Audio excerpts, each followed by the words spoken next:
दोस्तों जय श्री राम। आपका स्वागत है एक बार फिर हमारे YouTube चैनल वैदिक एस्ट्रोलॉजी में। हमारी लाल किताब की सीरीज जो चल रही है उसमें अभी अभी हम वैदिक ग्रामर का एरिया कवर कर रहे हैं।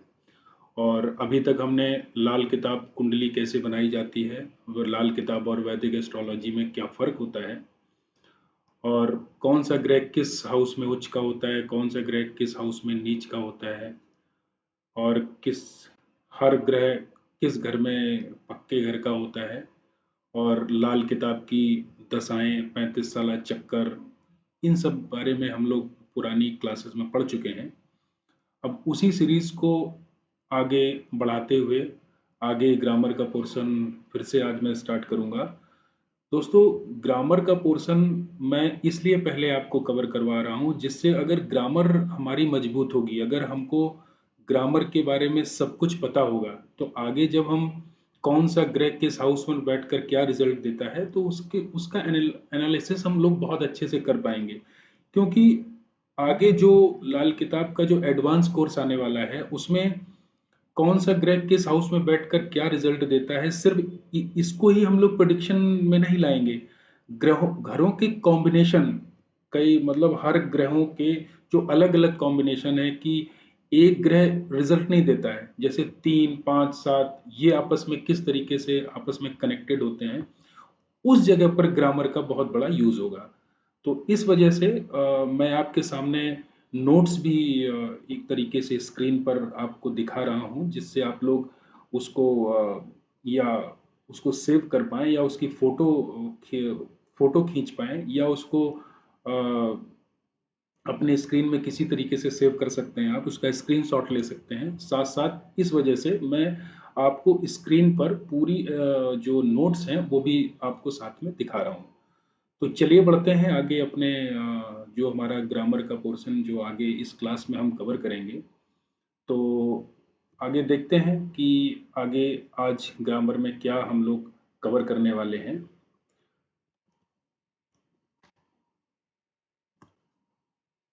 अभी तक हमने नवराता कुंडली, आधे जो आधे अंधे ग्रहों की कुंडली बोलते हैं, अंधे ग्रह का टेवा जिसको अंधी कुंडली बोलते हैं, नवराता कुंडली, यहाँ तक हमने अपना पिछले क्लास में अब तक हम लोगों ने ये कवर कर लिया है।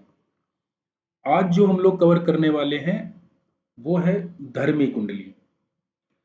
धर्मी कुंडली का मतलब समझते हैं कि कुछ ऐसी कंडीशन आती है हॉरोस्कोप में, हमारी कुंडली में, जब बुरे ग्रह भी जो है ना हमको अच्छे रिजल्ट देते हैं। जैसे मान लीजिए शनि और गुरु का मेल हो जाए, शनि गुरु का मेल कुंडली में अगर किसी भी खाने में हो रहा है तो वो हमको शनि खराब रिजल्ट नहीं देगा, शनि अच्छा ही रिजल्ट देगा। और अगर ये युति कुंडली में 6 9 11 और 12 हाउस में बनी हुई है तो कुंडली धर्मी हो जाती है। शनि अपना पाप करना छोड़ देता है, जब भी ये गुरु के साथ में बैठता है तो शनि अपना पाप प्रभाव नहीं देता है। तो इस अवस्था में कुंडली में चाहे जितने दोष हों, चाहे जितनी किसी भी स्थिति की वजह से कुंडली अगर हमारी खराब भी हो रही है, और अगर गुरु और शनि एक साथ बैठे हैं किसी भी हाउस में, तो बहुत हद तक किस्मत हमारा साथ देगी और समस्याएं नहीं आएंगी।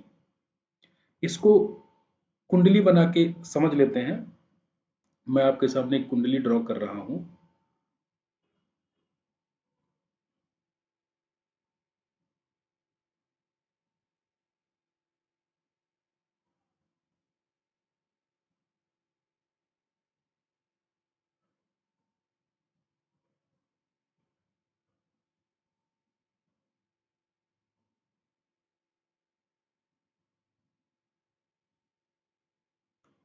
इस कुंडली में हम लोग समझेंगे ये हमारा फर्स्ट हाउस, ये second house, third, fourth, fifth house, sixth house, seventh house, eighth house, ninth house, tenth house, 11th and 12th।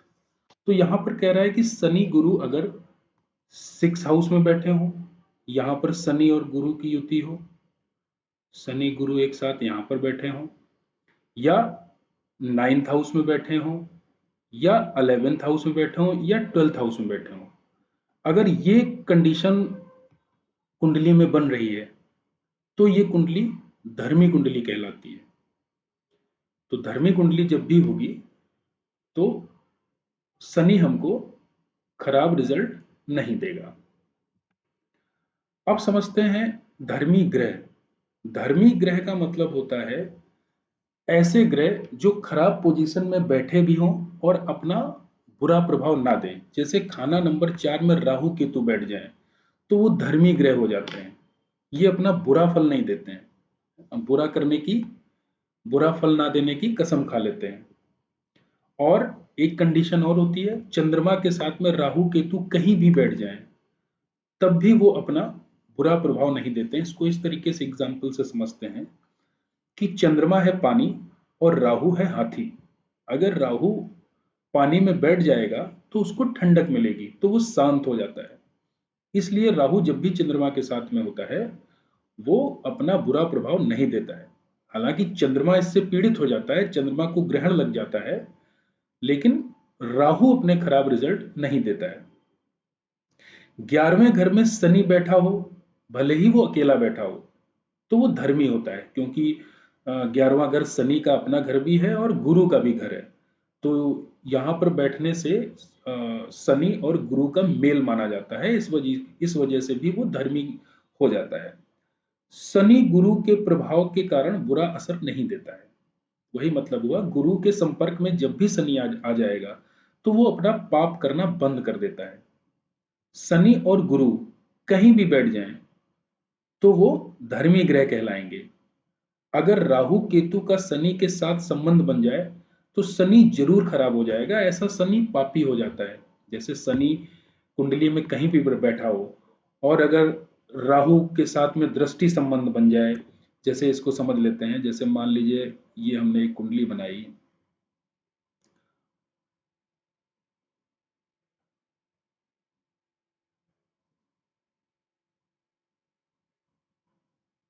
ये हमने कुंडली बनाई, मान लीजिए शनि यहाँ पर बैठा है, ठीक है, यहाँ पर राहु बैठ जाए तो राहु की सीधी सीधी दृष्टि आएगी यहाँ पर, तो शनि पापी हो जाएगा। ठीक है, या राहु शनि के साथ में बैठ जाए, यहाँ पर बैठ जाए राहु, तो शनि पापी हो जाएगा। तब ये जो है अपना बुरा असर जरूर देगा। इस कंडीशन में शनि पापी हो जाता है और शनि जब पापी हो जाता है तो अपना बुरा असर कुंडली वाले को देता है।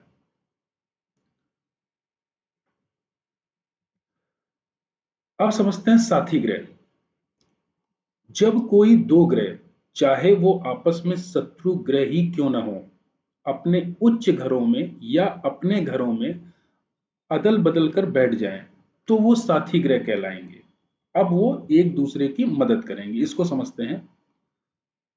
एक कुंडली बना लेते हैं।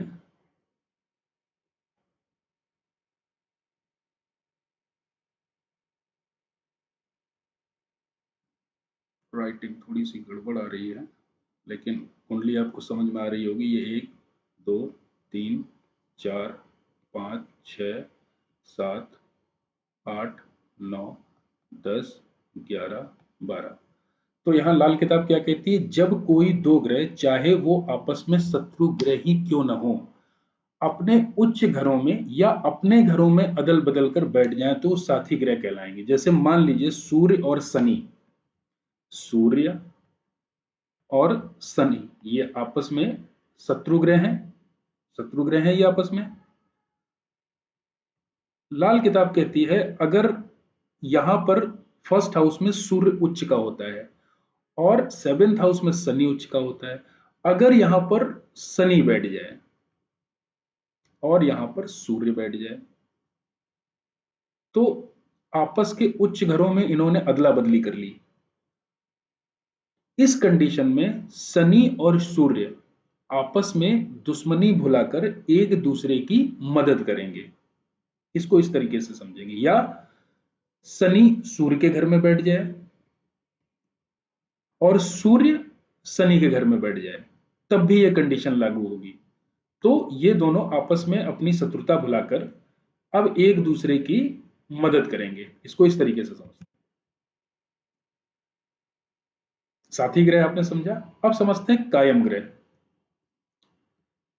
कायम ग्रह, इसमें लाल किताब कहती है कि कोई भी ग्रह यदि अपने पक्के घर में हो, अपने उच्च के घर में हो, अपने मालिक घर में हो, है ना, कोई भी ग्रह अपने पक्के घर में हो, जैसे मान लीजिए सूर्य है, वो फर्स्ट हाउस में बैठा हो, ठीक है, शनि जैसे सेवेंथ हाउस में बैठा हो, तो और किसी भी बुरे ग्रह की दृष्टि ना पड़ रही हो वहां पर, तो वह कायम ग्रह कहलाता है। कहने का मतलब ये हुआ, जैसे एक कुंडली बनाते हैं, कायम ग्रह जो लाल किताब समझाना चाहती है,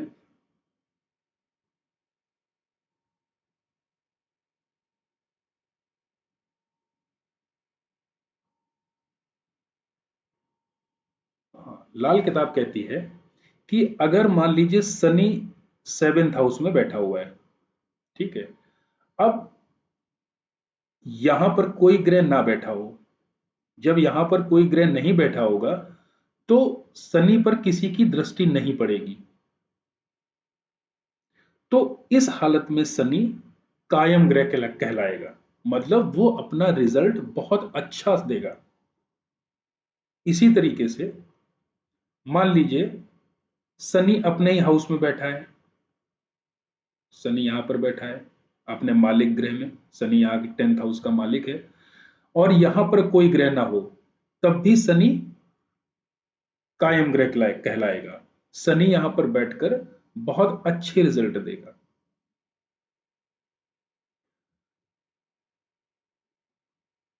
कोई ग्रह अगर अपने उच्च के घर में हो, या मालिक घर में हो, या पक्के घर में हो, या नीच के घर में हो, तो इस कंडीशन में इनका डायरेक्ट उपाय नहीं किया जाएगा।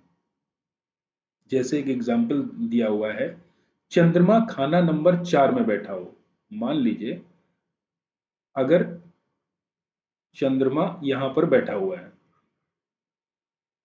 तो अगर ये बुरी कंडीशन में होगा, अगर किसी तरीके से यहां पर कोई इसके साथ में दूसरा प्लैनेट बैठा होगा, या कोई अशुभ स्थिति बनेगी जिसमें चंद्रमा खराब रिजल्ट देता है, आगे हम रूल पढ़ेंगे कि चंद्रमा किस किस कंडीशन में खराब हो जाता है। जैसे एक एक रूल ये भी है कि अगर गुरु पहले के घरों में हो, केतु बाद के घरों में हो, तो चंद्रमा अशुभ हो जाता है, या चंद्रमा पर किसी खराब ग्रह की दृष्टि आ रही हो, या चंद्रमा के साथ में कोई ग्रह बैठा हो, है ना, कोई पापी ग्रह, जैसे यहाँ पर राहु बैठ जाए या केतु बैठ जाए, तो चंद्रमा अशुभ हो जाता है। तो इस कंडीशन में अगर चंद्रमा फोर्थ हाउस में बैठा हुआ है, तो हम चंद्रमा का डायरेक्ट उपाय नहीं करेंगे, हम चंद्रमा का उपाय उसके मसनूही ग्रहों के साथ में करेंगे, है ना। आगे मसनूही ग्रहों का टॉपिक आएगा तो उसमें हम पढ़ेंगे कि चंद्रमा किन किन ग्रहों से मिलकर बना होता है, ठीक है, तो उस तरीके से इसका उपाय करेंगे।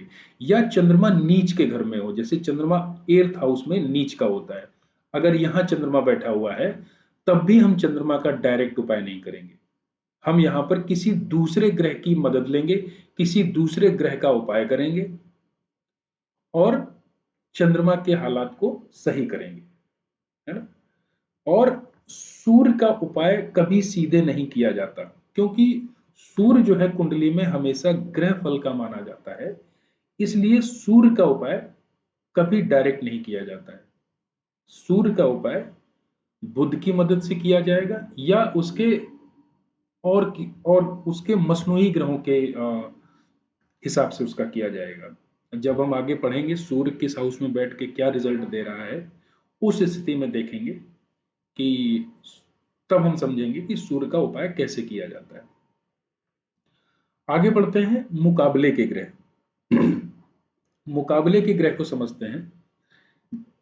लाल किताब कहती है ग्रह जो आपस में दोस्त हैं, लेकिन अगर एक दूसरे की जड़ में आपस में शत्रुता रखने वाले दो ग्रह बैठ जाएं, तो वह ग्रह भी जो आपस में मित्र थे, वो भी अब मित्रता नहीं रखेंगे। इस चीज को समझते हैं।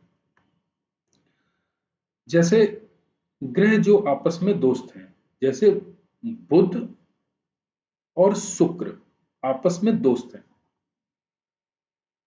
सूर्य और शुक्र आपस में शत्रु हैं। अब मान लीजिए कुंडली में यह सिचुएशन बन जाए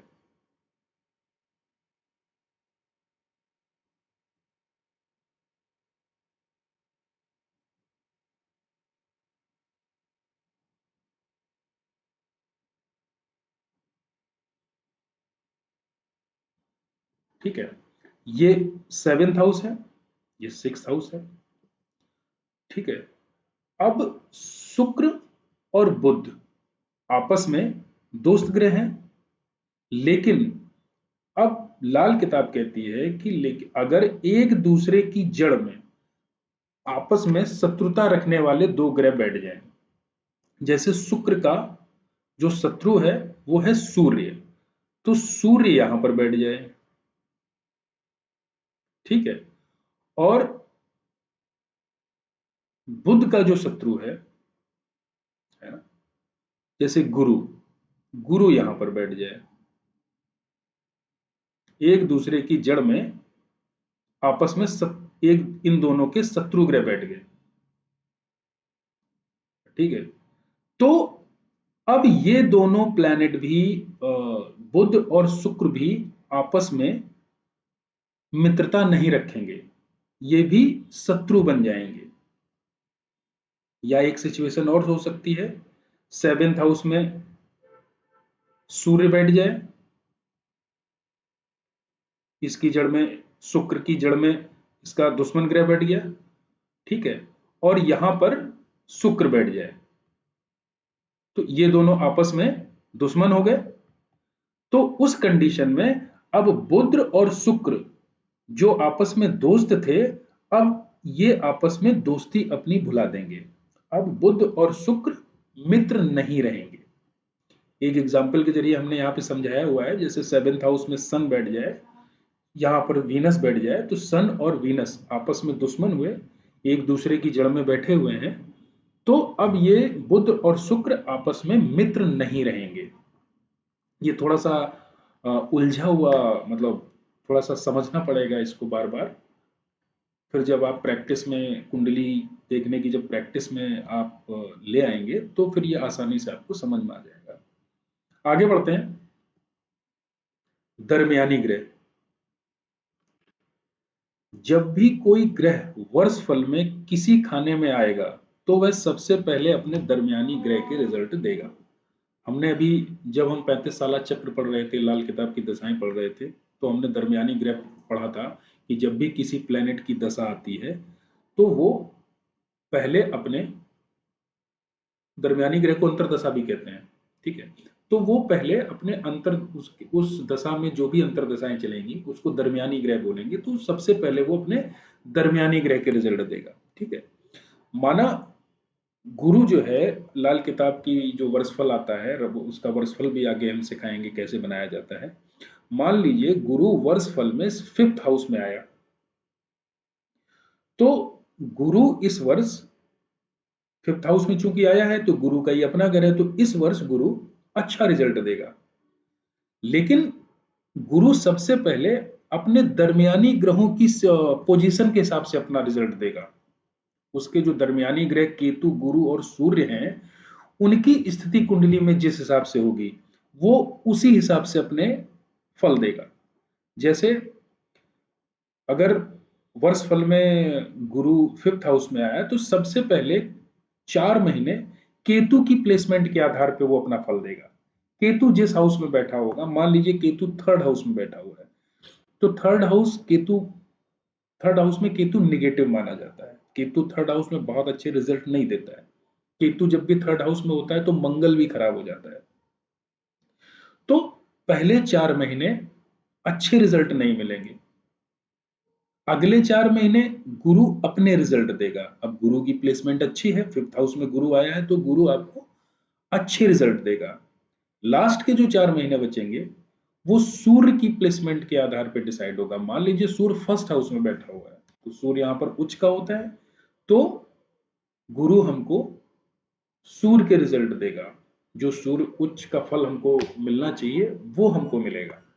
तो इस तरीके से किसी भी ग्रह का जब टाइम आता है, तो वो अपने रिजल्ट दरमियानी ग्रह के टाइम पीरियड में बांट दिया जाता है। तो उन दरमियानी ग्रहों की जो कुंडली में पोजीशन होती है, उस हिसाब से उस ग्रह का रिजल्ट मिलता है। आगे समझते हैं किस्मत का ग्रह।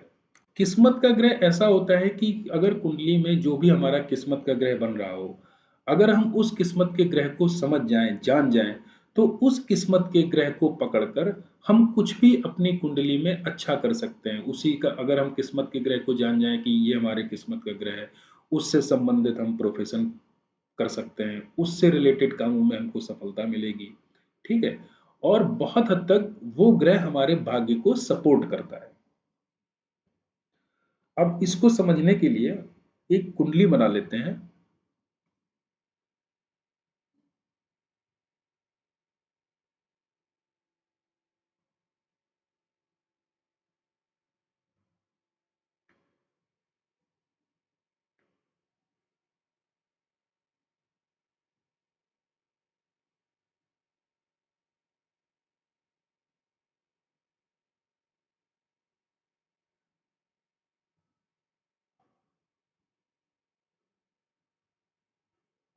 हाउसेस लिख लेते हैं। First house, second house, third house, fourth, fifth, six, seven, 8, 9, 10, 11, 12। अब समझते हैं। पहली सिचुएशन है केंद्र स्थान में उच्च ग्रह 1, 4, 7, 10। ठीक है, अगर मान लीजिए फर्स्ट हाउस में सूर्य होता है, अगर यहां पर सूर्य बैठा हो, सन की प्लेसमेंट हो। ठीक है, 1, 4 यहां पर गुरु बैठा हो। अगर यहाँ पर सन की प्लेसमेंट है तो सन हमारी किस्मत का ग्रह माना जाएगा। अगर यहाँ पे फोर्थ हाउस में गुरु की प्लेसमेंट है तो यहाँ पर गुरु किस्मत का ग्रह माना जाएगा। ठीक है, अगर यहाँ पर शनि की प्लेसमेंट है, सेवेंथ हाउस में शनि उच्च के होते हैं तो यहाँ शनि किस्मत का ग्रह माना जाएगा। टेंथ हाउस में मंगल उच्च के होते हैं तो अगर यहाँ पर मंगल की प्लेसमेंट है तो मंगल किस्मत का ग्रह माना जाएगा। कहने का मतलब यह है 1, 4, 7, 10 में उच्च के ग्रह बैठे हों तो इसमें से वो हमारे किस्मत का ग्रह कहलाएंगे। अब मान लीजिए कि 1, 4, 7, 10 में यहां हमको कोई ग्रह नहीं मिला। उसके बाद में जो दूसरी सिचुएशन बनेगी वो हम देखेंगे कि केंद्र स्थान के बाहर उच्च का ग्रह, केंद्र स्थान के इन 1, 4, 7, 10 के बाहर जो ग्रह, जो घर बचे 2, 3, 5, 6, 8, 9, 11, 12। अब यहां देखेंगे कि क्या कोई उच्च का ग्रह बैठा हुआ है। जैसे सेकंड हाउस में चंद्रमा उच्च का होता है, क्या यहां चंद्रमा की प्लेसमेंट है। ठीक है, फिफ्थ हाउस में कोई उच्च का नहीं होता है। थर्ड हाउस में राहु उच्च के होते हैं, क्या यहाँ पर राहु बैठा हुआ है। क्या यहाँ बुध बैठा हुआ है। सिक्स हाउस में बुध की प्लेसमेंट, बुध उच्च के माने जाते हैं, यहाँ पर कोई उच्च का नहीं होता है। ठीक है, यहाँ केतु उच्च के माने जाते हैं, क्या यहाँ पर नाइन्थ में केतु बैठा हुआ है। 11th हाउस में कोई ग्रह उच्च नीच नहीं होता है। ठीक है, 12th हाउस में शुक्र उच्च के माने जाते हैं। तो अगर केंद्र के बाहर इन घरों में भी अगर उच्च का ग्रह है कोई तो उन ग्रहों को लेंगे, वो हमारी किस्मत के ग्रह कहलाएंगे। ठीक है, अगर मान लीजिए ये सिचुएशन भी नहीं बनती है, अगर ये सिचुएशन भी नहीं बनती है तो मालिक ग्रह को लेंगे। इस कुंडली में जैसे यहां का मालिक, फर्स्ट हाउस का मालिक मंगल है, सेकंड हाउस का मालिक चंद्रमा है, यहां का मालिक बुध है, फोर्थ हाउस का मालिक चंद्रमा है। ठीक है, सॉरी, ये सेकंड हाउस का मालिक शुक्र है ना। फिफ्थ हाउस का मालिक सूर्य है। तो फिर हम मालिक ग्रह को लेंगे। अगर उच्च के ग्रह की सिचुएशन नहीं बन रही है तो हम मालिक ग्रह लेंगे। अगर मान लीजिए मालिक ग्रह भी नहीं, हमारी कुंडली में कोई बैठा है, अपने घर में कोई मालिक ग्रह नहीं बैठा है, तो फिर हम खाना नंबर 9 में बैठे हुए ग्रह को उठाएंगे। इस घर में जो भी ग्रह बैठा होगा वो हमारी कुंडली का किस्मत का ग्रह कहलाएगा। अगर ये पहली ये वाली सिचुएशन अगर नहीं बन रही होगी तो फिर हम खाना नंबर 9 के में बैठे हुए ग्रह को लेंगे। इसमें जो बैठा ग्रह होगा वो हमारी किस्मत का ग्रह कहलाएगा। अब मान लीजिए ये भी सिचुएशन नहीं बन रही है, खाना नंबर 9 में भी कोई नहीं बैठा है, तो खाना नंबर 9 खाली है अगर, तो तीसरे में बैठा हुआ ग्रह लेंगे। फिर इस हाउस को हम उठाएंगे। अगर 9 खाली है तो थर्ड में जो ग्रह बैठा होगा वो हमारी किस्मत का ग्रह कहलाएगा। अब मान लीजिए तीसरा घर भी खाली है तो 11वें हाउस में बैठा हुआ ग्रह 11th हाउस में जो ग्रह बैठा होगा उस वो हमारी किस्मत का ग्रह कहलाएगा। सिचुएशन वाइज लेंगे, अगर इतनी सारी ये सिचुएशन हमारी कुंडली में लागू नहीं हो रही है तब हम इस सिचुएशन को उठाएंगे। अगर ये भी सिचुएशन हमारी कुंडली में लागू नहीं हो रही है, अगर 11 नंबर भी खाली है, तो पांचवें में बैठे फिफ्थ हाउस में जो ग्रह बैठा होगा वो हमारी किस्मत का ग्रह कहलाएगा। अगर खाना नंबर 5 भी खाली हुआ तो सेकंड हाउस में जो ग्रह बैठा होगा वो हमारी किस्मत का ग्रह कहलाएगा। अगर खाना नंबर 2 भी खाली हुआ तो खाना नंबर 6 में बैठा हुआ ग्रह हमारी किस्मत का ग्रह कहलाएगा। ये ऊपर से नीचे तक ये सिचुएशन अगर यहां तक नहीं बन रही होगी तब ये सिचुएशन लागू हो जाएगी।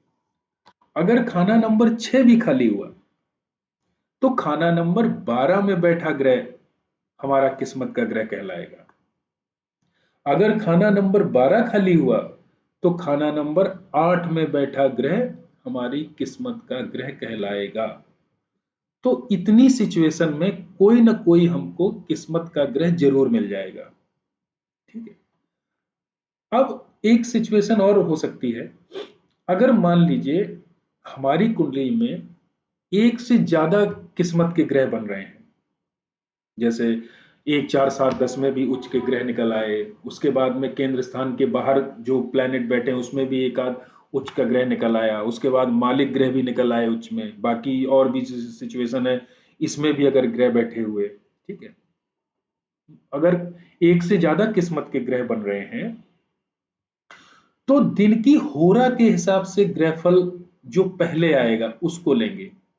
हमने आपको बताया था ना कि दिन की होरा केतु से स्टार्ट होती है, 4 से 6 केतु का पीरियड होता है, 6 से 8 गुरु का पीरियड होता है, ठीक है, 8 से 10 सूर्य का पीरियड होता है, ठीक है, 10 से 11 चंद्रमा का पीरियड होता है, इसी तरह फिर मंगल का पीरियड आता है, इसके बाद सॉरी चंद्रमा के बाद में शुक्र का पीरियड आता है, इसके बाद मंगल का पीरियड आता है। तो इस होरा के हिसाब से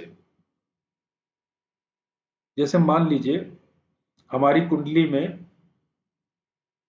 सूर्य, शुक्र और केतु ये किस्मत के ग्रह निकल के आए, तो सबसे पहले केतु को माना जाएगा।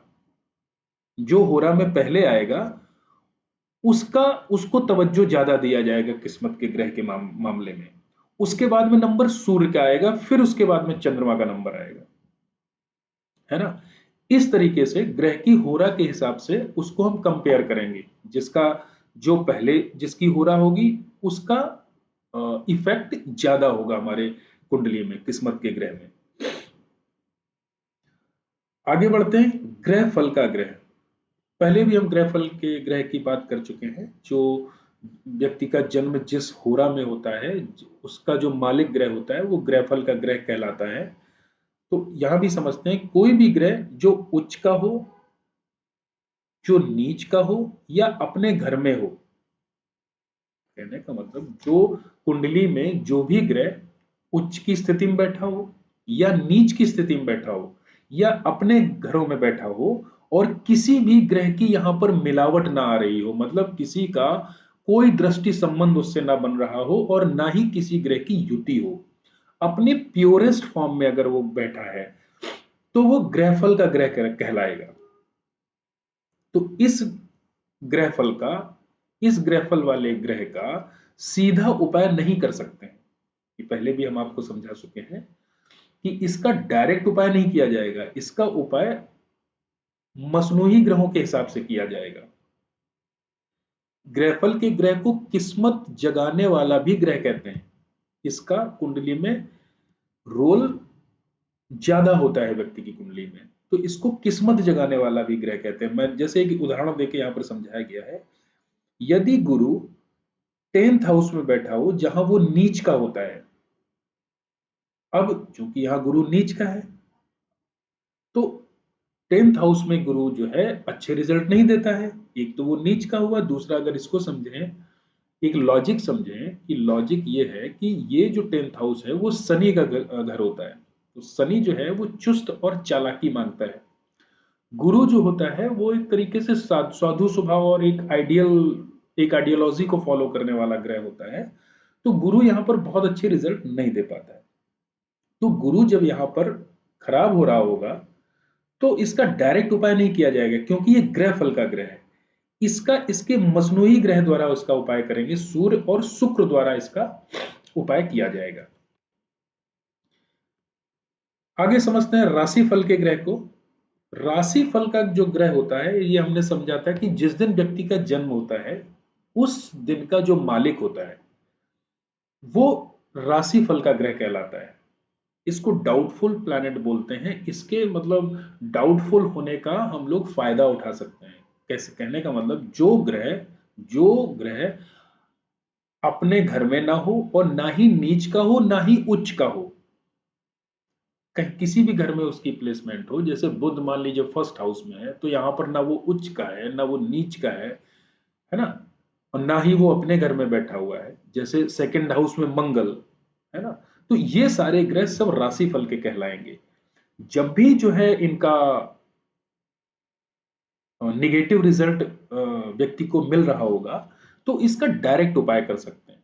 जैसे मान लीजिए बुध का फर्स्ट हाउस में बैठ के निगेटिव रिजल्ट मिल रहा है तो हम एक उपाय मतलब बुध अगर फर्स्ट हाउस में बैठा है और नेगेटिव रिजल्ट दे रहा है तो यहाँ पर बुध का डायरेक्ट उपाय किया जा सकता है, जैसे पक्षियों को अ, हरी मूंग खिलाना, ठीक है, गाय को चारा खिलाना, हरा चारा खिलाना, या बहुत ज्यादा निगेटिव हो रहा हो अगर इसको यहाँ से वो हटाना हो तो जो ढाक के जो पत्ते होते हैं उनको कहीं वीरान जमीन पे दबाने का भी उपाय किया जाता है गड्ढा खोदकर।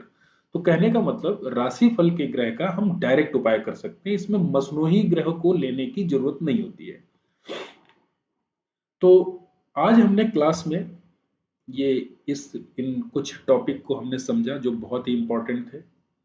और आने वाले हम लोग अगली क्लास में हम लोग इफेक्टिव एज और ग्रह किस एज में बैठ के क्या रिजल्ट देते हैं और कौन सा ग्रह किस एज में एक्टिवेट हो जाता है इसको समझेंगे। और जब भी ग्रहों की युति होती है तो उनकी एज किस हिसाब से चेंज हो जाती है ना, इसको समझेंगे। और कुछ एरिया और कवर किया जाएगा, जैसे आगे अभी दृष्टि का टॉपिक है ना, बहुत ही इंपॉर्टेंट टॉपिक है। ग्रहों की जो दृष्टियां होती हैं, लाल किताब की दृष्टि और वैदिक ज्योतिष की दृष्टियों में बहुत अंतर होता है। तो आगे की क्लास बहुत ही ज़्यादा इम्पोर्टेंट है और मैं कोशिश करूंगा कि उस क्लास का वीडियो बना के बहुत ही जल्दी आपके सामने मैं उसको डालूं। तब तक के लिए नमस्कार। आप इसी तरीके से हमारे चैनल को देखते रहिए, लाल किताब पढ़ते रहिए और धीरे धीरे हम उस स्टेज पर आपको लेकर जाएंगे जब आप आराम से किसी भी कुंडली को एनालाइज कर पाएंगे अच्छे से। उसको अगर कौन सा ग्रह किसी हाउस में बैठकर खराब हो रहा है तो उसका क्या उपाय करना चाहिए, ये सारी चीजें आपको हमारी आने वाली क्लास में मिलेगी। और इस लाल किताब को सीखने के लिए बहुत सारे लोग लालायित रहते हैं, बहुत सारे लोग पैसा खर्च नहीं, मतलब फाइनेंशियली स्थिति सही नहीं है उनकी, तो वो पैसे खर्च करके लाल किताब नहीं सीख सकते हैं। तो उनके लिए ये वीडियो बहुत ही मददगार होंगे। तो आपसे एक रिक्वेस्ट है, आप खुद भी देखिए इन चैप्टर को, इन वीडियोस को, और कोशिश करिए जितने ज़्यादा से ज़्यादा आप शेयर कर सकें, जिससे जो ज़रूरतमंद लोग हैं जो लाल किताब सीखना चाहते हैं वो भी इन वीडियो का लाभ ले पाए। तब तक के लिए आप लोग खुश रहिए, आबाद रहिए। आने वाली वीडियो में हम लोग मिलते हैं नेक्स्ट क्लास में। जय श्री राम।